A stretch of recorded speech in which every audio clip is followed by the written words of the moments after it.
Assalamualaikum warahmatullahi wabarakatuh. Kami dari kelompok 7 yang beranggotakan saya Elisa Ampun, Saya Puji Donita, Saya Krisda Faridi Purba, saya Nurul Hidayah, saya Santi Nurtika, saya Elvira Julita Purba. Di sini kami akan mempresentasikan materi mengenai mata kuliah pemberdayaan lingkungan mineral, yaitu dengan judul pemberdayaan masyarakat. Baiklah, saya Santi Nurtika dengan NPM D1 di 020024. Di sini saya akan menjelaskan bagian pengertian dan ruang lingkup pemberdayaan. Pengertian pemberdayaan. Menurut teori ilmu jiwa, bahwa manusia memiliki berbagai daya, yakni daya atau kekuatan berpikir, bersikap, dan bertindak. Daya-daya itulah yang perlu ditumbuh kembangkan pada manusia dan kelompok manusia agar tingkat berdayanya optimal untuk mengubah diri dan lingkungannya. Pemberdayaan masyarakat pada hakikatnya adalah sama dengan pembangunan masyarakat. Beberapa pendekatan pembangunan masyarakat yang berkembang antara lain pendekatan manusia secara menyeluruh. Pendekatan ini menutup partisipasi yang luas, masyarakat sebagai konsep sentral, serta memerlukan pendekatan holistik. Yang kedua yaitu pendekatan berdasarkan kemandirian. Yang ketiga yaitu pendekatan pemecahan masalah tertentu. Yang keempat yaitu pendekatan demonstratif. Yang kelima pendekatan eksperimental. Dan yang terakhir yaitu pendekatan konflik kesehatan. Strategi pemberdayaan masyarakat pada keluarga serta membangun kemitraan perlu didasarkan pada hal-hal berikut. Yang pertama yaitu analisis yang jelas tentang situasi masyarakat. Yang kedua yaitu pemilihan kelompok sasaran yang sesama. Yang ketiga yaitu keterlibatan anggota masyarakat. Yang keempat yaitu unit organisasi lokal. Dan yang terakhir yaitu penciptaan struktur-struktur baru. Proses pemberdayaan masyarakat merupakan upaya membantu masyarakat untuk mengembangkan kemampuannya sendiri, sehingga bebas dan mampu mengatasi masalah dan mengambil keputusan secara mandiri. Pendekatan pemberdayaan masyarakat yang diwujudkan dalam pembangunan secara partisipasi kiranya sangat sesuai dan dapat dipakai untuk mengantisipasi timbulnya perubahan-perubahan dalam masyarakat dan lingkungan strategisnya. Fokus pemberdayaan masyarakat berorientasi pada keluarga. Pemberdayaan ini berisikan yang pertama yaitu membangun kapasitas internal keluarga, mengubah kepercayaan dan perilaku yang menghambat kemajuan, dan yang terakhir yaitu memperkuat nilai-nilai tradisional yang kondusif. Kegiatan pembangunan yang bersifat multidimensional yang mengakibatkan adanya interferensi antar aktor kunci menuntut adanya kemitraan yang kuat dan harus didasari rasa percaya dan saling menguatkan. Pola kemitraan hanya bisa diraih dengan berdayanya elemen dari individu, keluarga, dan masyarakat. Sekian penjelasan dari saya. Terima kasih. baiklah selanjutnya yaitu ada pemberdayaan penyuluhan pertanian. Regeneering penyelenggaraan penyuluhan pertanian yang merupakan pemberdayaan aspek keprofesian dari sistem penyuluhan pertanian. Hanya akan memberikan hasil apabila dilengkapi dengan pasangannya yaitu pemberdayaan administrasi atau manajemen. Sumber dayanya yang merupakan mekanisme pengelolaan atau kegiatan secara terukur dan terkendali. Tanpa sumber daya yang merupakan mekanisme pengolahan upaya atau kegiatan secara teratur, terukur, dan terkendali. Apalagi status organisasinya tidak menentu. Tak akan ada sistem yang akan bisa diproduksi. Sebenarnya mengenai status ini sudah ada asas dan posisi yang jelas dan pastinya yaitu bahwa penyuluhan pertanian merupakan wewenang dan tanggung jawab Pemda. Tapi karena adanya keragaman definisi konfigurasi, ekspirasi, dan kemampuan daerah, maka timbullah penyuluhan pertanian. Maka timbullah ketidakpastian dalam status organisasi. Tapi karena ada keragaman definisi, maka timbullah ketidakpastian dalam status organisasi dan alokasi sumber daya manusia dari sistem penyuluhan pertanian. Sementara itu, karena itu tidak ada pola pikir dirujuk bersama secara konsisten oleh semua aparatur pemerintah, kita melihat bersama adanya potensi pola pikir yang menjabarkan sistematika pembinaan pertanian nasional yang dinamika. Dan yang sementara itu karena tidak ada pola pikir dirujuk bersama secara konsisten semua aparatur pemerintah, kita melihat bersama adanya potensi, pola pikir yang menjabarkan sistematika yang pembinaan pertanian nasional yang dinamis. Dan untuk pemberdayaan penyuluhan pertanian ke arah perkembangan kehandalan sistem agribisnis mandiri, berdaya saing, dinamis, tanggung, dan berkelanjutan, akrab lingkungan. Dalam mendeteksi syarat pemberdayaan penyuluhan pertanian itu, kita merujuk kepada Pancagatra, Iptek Portala Administrasi Lembaga Kepemimpinan. Dalam kaitan dalam pemberdayaan penyuluhan pertanian itu, di sini perlu ditekankan kembali adanya organisasi penyuluhan pertanian fungsional yang independen, baik pedesaan maupun pada strata kabupaten, provinsi, dan nasional. Karenanya perlunya dikembangkan pola atau prosedur kerjasama antar strata dalam penyelenggaraan penyuluhan. Prosedur atau portal itu yang menjadi media untuk adanya sinergi dalam pemberdaya institusi penyuluhan pertanian. Dengan perkataan lain, perlu dikembangkan sistem administrasi dan 3M dalam bentuk sistem pembinaan personel, pembinaan keuangan atau anggaran, atau pembiayaan pembimbingan atau perbekalan. Semua itu akan mungkin dilakukan apabila ada satu mekanisme perencanaan bottom up and top down yang sinkron. Untuk keperluan tersebut perlunya dianut asas perencanaan terpadu, di mana perencanaan jangka menengah disusun dengan prosedur top down dan rencana tahunan disusun dengan prosedur bottom up, yaitu bersumber kepada program BPB atau kepada rencana yang bersifat prasarana kewilayahan oleh Pemda kabupaten atau provinsi. Baiklah, di sini saya akan memaparkan materi mengenai pemberdayaan petani pemakai air.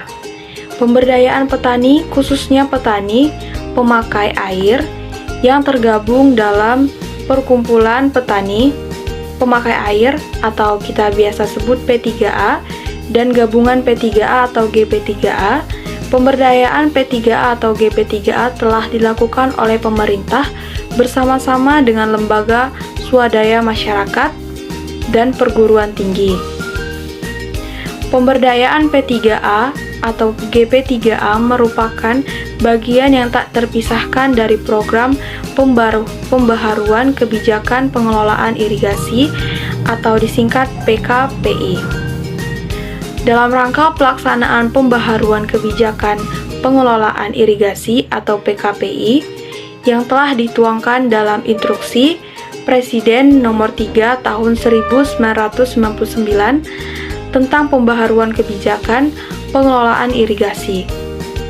Pemerintah melaksanakan pembaharuan yang fundamental dalam pengelolaan irigasi, yaitu mencakup yang pertama ada redefinisi tugas dan tanggung jawab lembaga pengelolaan irigasi, yaitu dengan memberi peran yang lebih besar kepada P3A dalam pengelolaan irigasi. Dan yang kedua adalah pengembangan lembaga P3A sebagai organisasi yang otonom, mandiri, dan mengakar kepada masyarakat. Ini bersifat sosial ekonomi sebagai lembaga dari, oleh, dan untuk petani yang independen. Yang ketiga adalah penyerahan pengelolaan irigasi dari pemerintah kepada P3A secara bertahap, selektif, dan demokratis. Ini disertai juga dengan prinsip sistem satu pengelolaan. Bila P3A belum mampu akan dilaksanakan joint management. Dan poin yang keempat, yaitu pendanaan operasi dan pemeliharaan dikumpulkan dari petani, oleh petani, dan untuk petani yang tergabung dalam P3A. Yang kelima, untuk keberlanjutan sistem irigasi yang dilaksanakan pengelolaannya oleh P3A, yaitu melindungi lahan irigasi agar tak berubah fungsi dan jaringan irigasi dapat dilestarikan penggunaannya. Implementasi dari kebijakan tersebut akan mengubah pola pikir dan pendekatan yang semula cenderung dari atas ke bawah atau top down akan berubah menjadi pendekatan partisipatif dialogis, dan dari bawah ke atas atau bottom up, sehingga memberi peran yang lebih besar kepada petani atau P3A dalam pengambilan keputusan untuk pengelolaan jaringan irigasi. Lingkup pemberdayaan dilaksanakan secara bertahap dan berjenjang, dimulai dari unit terkecil, yaitu dari para petani, pemilik dan penggarap tanah yang ada di unit kuarter dalam bentuk kelompok.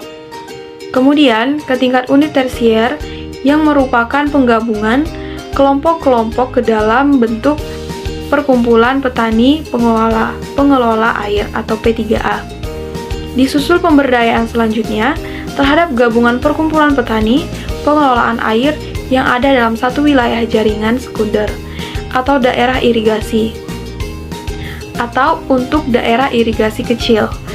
Nah, dalam bentuk gabungan P3A dan pada galirannya, terdapat beberapa gabungan yang ada dalam satu wilayah jaringan induk atau daerah irigasi, yaitu untuk daerah irigasi sedang ke besar, dalam bentuk induk P3A. Pada tingkatan yang lebih tinggi, di tingkat kecamatan dan kabupaten, peran fasilitator digantikan oleh forum koordinasi secara berjenjang, yaitu forum koordinasi tingkat daerah, irigasi, serta forum koordinasi tingkat kabupaten. Dari semua tingkatan ini, peran yang paling mendasar dan menentukan ada pada tingkat lapangan, yaitu yang kelompok pendamping lapangan atau disingkat KPL, yang terdiri dari kepala desa, juru pengairan, dan penyuluhan pertanian lapangan atau disingkat PPL, ditambah pendamping yang berasal dari instansi lain yang terkait.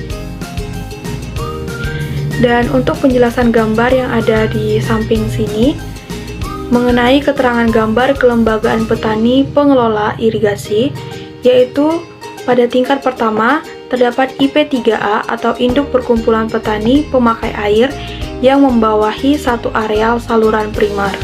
Dan yang kedua ada GP3A atau gabungan perkumpulan petani pemakai air yang membawahi satu areal saluran sekunder yang terdiri dari dua atau lebih dari blok tersier. Yang ketiga ada P3A atau perkumpulan petani pemakai air yang membawahi suatu areal saluran tersier yang terdiri dari dua atau lebih blok kuarter. Baiklah, demikian materi mengenai pemberdayaan petani pemakai air.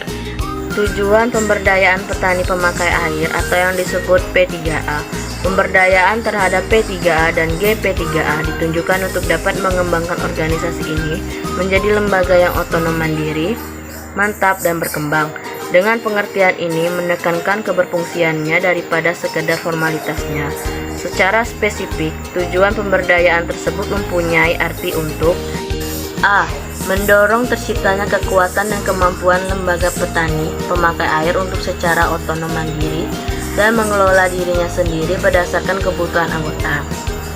B. Mendorong terciptanya kekuatan P3A untuk dapat mengurangi bahkan menolak tekanan dan ketergantungan dari pihak luar. C. Mendorong terciptanya kemampuan lembaga P3A atau GP3A untuk dapat merencanakan kegiatannya sendiri sesuai dengan kebutuhan petani dan mengembangkan potensi sumber daya lokal atas prinsip pemberdayaan masyarakat. Misalnya, kegiatan pengelolaan jaringan irigasi, organisasi usaha tani, dan wirausaha. Secara khusus, tujuan pemberdayaan P3A atau GP3A adalah untuk 1. Pengoperasian dan pemeliharaan jaringan irigasi dapat terus-menerus dilaksanakan oleh P3A secara tepat guna atau disebut efektif dan berhasil guna atau disebut efisien. Yang kedua, perencanaan dan pembagian air irigasi dapat dilakukan oleh P3A atau GP3A secara adil dan merata, baik dalam keadaan air cukup maupun pada waktu kekurangan air. Yang ketiga, perbaikan dan peningkatan jaringan irigasi yang diperlukan dapat dilakukan oleh P3A secara tepat guna, berhasil guna, dan berdaya guna secara swadaya dan swandana. 4. Tugas-tugas organisasi P3A atau GP3A dapat dilaksanakan oleh para pengurus sesuai dengan tata kerja yang telah diatur oleh AD dan ART. 5. Partisipasi anggota dapat terus dibina dan ditingkatkan oleh pengurus untuk mendukung pelaksanaan tugas-tugas P3A atau GP3A. 6. Masalah-masalah yang timbul dalam pelaksanaan tugas-tugas P3A dapat diatasi oleh P3A atau GP3A, dan bila mana dapat diperlukan dapat meminta nasihat dari pemandu atau fasilitator atau pendamping. 7. Lembaga P3A dan gabungan P3A dapat ditumbuh kembangkan sebagai lembaga yang otonom, mandiri, bebas, dan mengakar kepada masyarakat dalam melaksanakan kegiatan sosial, budaya, dan ekonomi.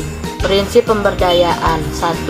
Menggali potensi sumber daya lokal yang ada untuk memperdayakan P3A antara lain dengan metode PPKP atau pemahaman partisipatif konduktif perdesaan, atau PRA, atau yang disebut Participator Rural Appraisal atau Participative Resource Assessment.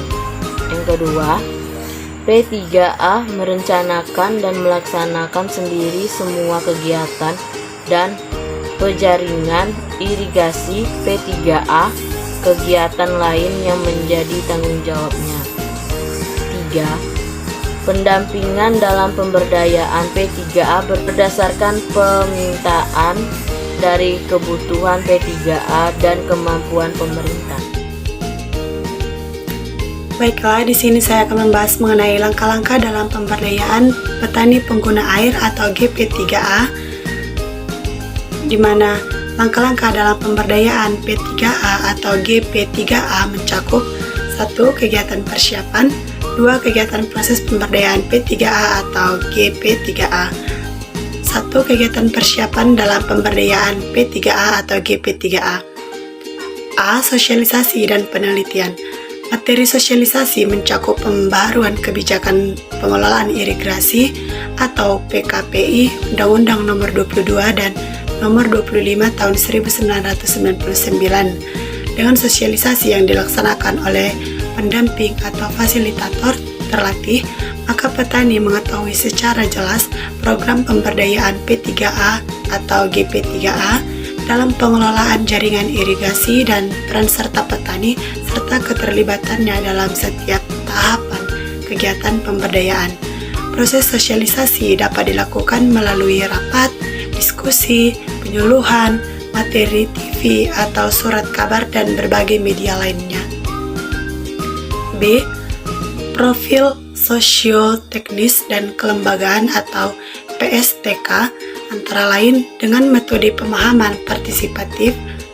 Proses pembuatan profil sosio-teknis dan kelembagaan dilakukan antara lain dengan metode PPKP, ditujukan untuk menggali permasalahan yang ada di masyarakat, penyebab terjadinya masalah, cara mengatasinya, dan menggunakan potensi sumber daya lokal yang ada atas partisipasi pemberdayaan kemampuan masyarakat. Kegiatan PSTK dilaksanakan oleh masyarakat sendiri atau P3A dengan pendampingan petani pemandu atau petandu dan KPL. Dari kegiatan PSTK dapat diperoleh informasi atau data tentang 1. Profil sosio-teknis jaringan irigasi dan kondisinya. Yang kedua, profil kelembagaan yang ada. Yang ketiga, kebutuhan akan pelatihan. Yang keempat, permasalahan-permasalahan dan cara mengatasinya. Yang kelima, prioritas pemberdayaan masyarakat itu sendiri. Proses pelaksanaan PSTK dengan metode PPKP mempergunakan acuan sebagai berikut. Yang pertama, mengumpulkan informasi kebutuhan yang dilakukan oleh petani sendiri. Yang kedua, pemahaman partisipatif kondisi pedesaan adalah metode untuk mempelajari kondisi dan kehidupan masyarakat pedesaan dari dan dengan oleh masyarakat desa untuk saling berbagi, meningkatkan dan menganalisis pengetahuan. Yang ketiga, hasil informasi tentang kebutuhan yang diperoleh dari PSTK dan metode PPKP dapat digunakan sebagai bahan perencanaan kegiatan baik untuk organisasi dari P3A itu sendiri maupun pemerintah dalam pemberdayaan petani itu sendiri. Yang keempat, PSTK dengan metode PPKP ini dilaksanakan oleh pemerintah bersama petani yang bertugas di lapangan, disebut kelompok pemadu lapangan atau KPL, yang terdiri sebagai staf dinas pertanian, staf ranting PU, pengairan, dan unsur dari pemerintah desa. Yang kelima, dalam PSTK dengan metode PPKP, peran KPL sebagai fasilitator sehingga KPL hanya memandu petani atau P3A untuk menelusuri kebutuhan dan permasalahan petani atau P3A itu sendiri. Sampai di sini yang bisa saya sampaikan. Akhir kata saya ucapkan terima kasih. Kegiatan proses pemberdayaan P3A atau GP3A. A. Pembentukan dan pengembangan P3A atau GP3A.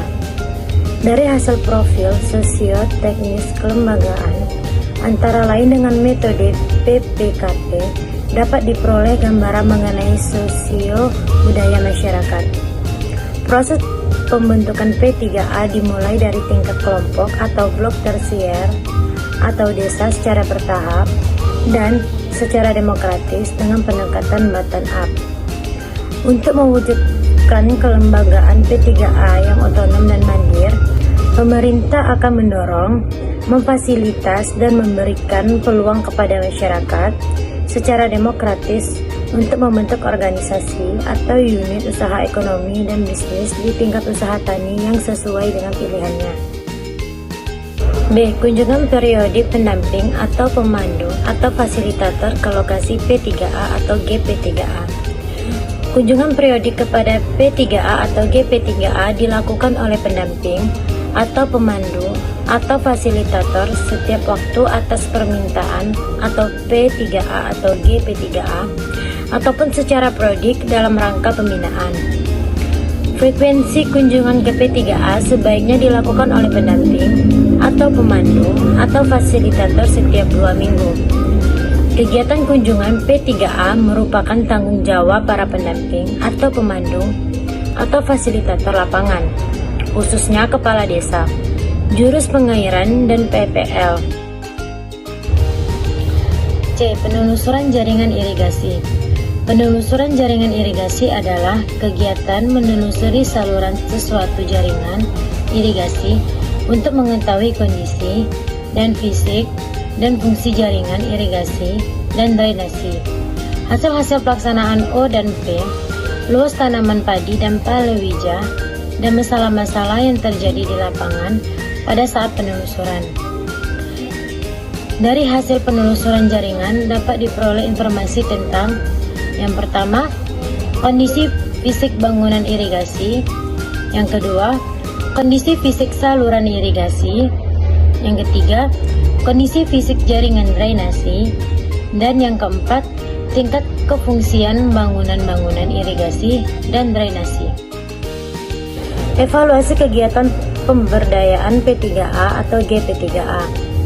A. Tolak ukur kegiatan persiapan pemberdayaan. Dalam persiapan pemberdayaan P3A atau GP3A dalam mengelola irigasi dilakukan sosialisasi dan profil sosioteknis kelembagaan atau PSTK antara lain dengan metode PPKP. B. Tolak ukur kegiatan proses pemberdayaan. Evaluasi kegiatan proses pemberdayaan dapat dilakukan secara bersama antar pendamping atau pemandu atau fasilitator bersama P3A atau GP3A secara periodik dalam rangka pengembangan dan peningkatan kinerja P3A atau GP3A dalam pengelolaan irigasi. Baiklah, demikian pemaparan materi dari kelompok kami. Wassalamualaikum warahmatullahi wabarakatuh.